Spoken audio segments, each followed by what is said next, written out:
نحمدہ ونصلی علی رسولہ الکریم اما بعد فاعوذ باللہ من الشیطان الرجیم بسم اللہ الرحمن الرحیم رب اشرح لی صدری ویسر لی امری واحلل عقدۃ من لسانی یفقہوا قولی آمین یا الہی آمین۔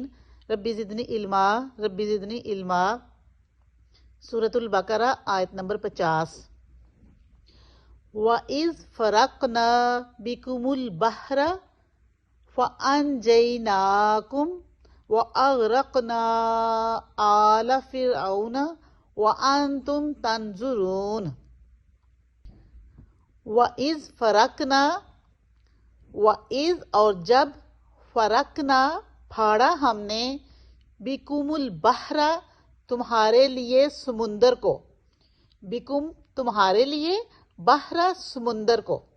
وَإِذْ فَرَقْنَا بِكُمُ الْبَحْرَ اور جب پھاڑا ہم نے تمہارے لیے سمندر کو، فَأَنْجَيْنَاكُمْ پھر نجات دی ہم نے تم کو، پھر بچا لیا ہم نے تم کو، وَأَغْرَقْنَا اور غرق کر دیا ہم نے، آلَ فرعون آل فرعون کو، وَأَنْتُمْ تَنْظُرُونَ وَأَنْتُمْ اور تھے تم، تنظرون دیکھ رہے۔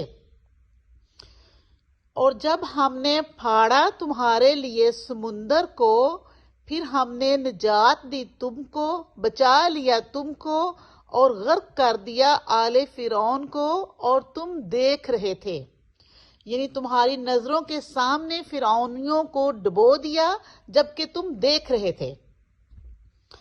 یہاں یہ ایک خاص واقعہ کی طرف اشارہ ہے۔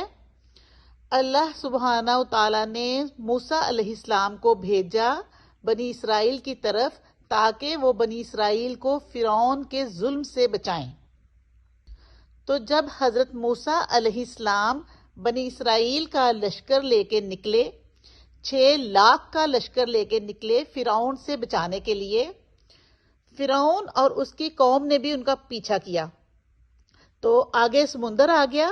تو موسیٰ علیہ السلام کے ساتھی پریشان ہو گئے کہ آپ نے ہمارے ساتھ کیا کر دیا، ہم تو اب مارے جائیں گے، اب ہم کدھر جائیں گے؟ تو موسیٰ علیہ السلام نے کہا اللہ میرے ساتھ ہے۔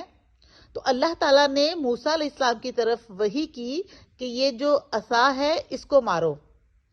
پھر آگے یہ سورہ شورى میں آئے گا، قرآن میں آگے آئے گا کہ جب موسیٰ علیہ السلام نے عصا کو پانی میں مارا تو دونوں طرف سمندر پہاڑ کی طرح کھڑا ہو گیا، جیسے دونوں طرف پہاڑ بن گیا پانی کا، اور درمیان میں راستہ بن گیا، سڑک بن گئی کہ پوری قوم وہاں سے گزر سکے۔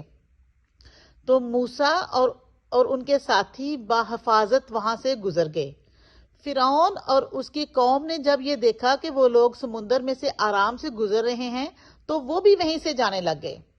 جب وہ مڈل میں پہنچے تو اللہ تعالیٰ نے پانی کو حکم دیا اور پانی آپس میں مل گیا، پہلے کی طرح برابر ہو گیا، اور وہ قوم، پوری قوم تباہ ہو گئی، غرق ہو گئی۔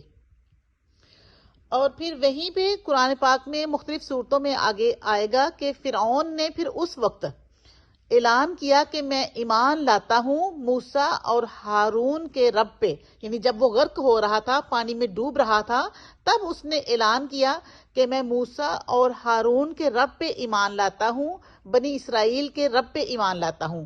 لیکن اللہ تعالیٰ نے فرمایا الآن کہ اب لے کے آیا ایمان، اب قبول نہیں ہوگا۔ نزاع کے عالم میں ایمان قبول نہیں ہے۔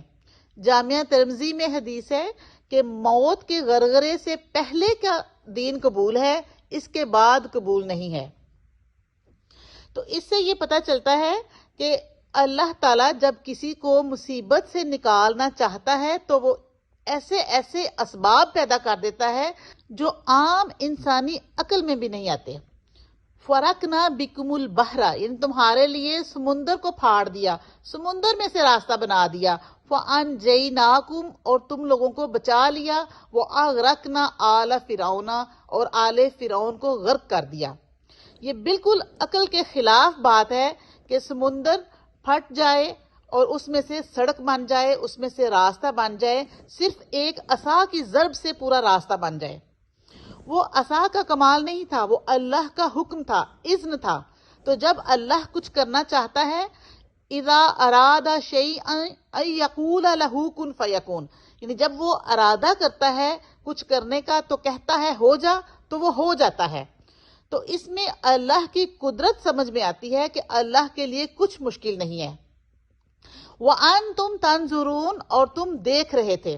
اللہ تعالیٰ بنی اسرائیل سے کہہ رہا ہے اور تم سب کچھ یہ دیکھ رہے تھے۔ اللہ تعالیٰ فرماتا ہے کہ اتنا بڑا منظر ہم نے تم کو دکھا دیا، وہ سب کچھ تمہارے سامنے ہوا۔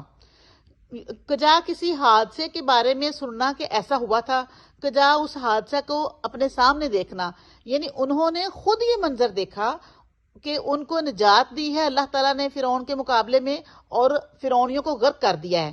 تو یہ سب دیکھنے کے بعد تو چاہیے تھا کہ رب کی اور اس کے رسول کی پیروی صحیح طریقے سے کرتے، لیکن تم لوگوں نے کوئی پرواہ نہیں کی، پھر نافرمانی کی طرف چل پڑے۔ اللہ تعالیٰ ہمیں اپنے چنے ہوئے بندوں کے نقش قدم پر چلنے کی توفیق دے، آمین۔ السلام علیکم ورحمۃ اللہ وبرکاتہ۔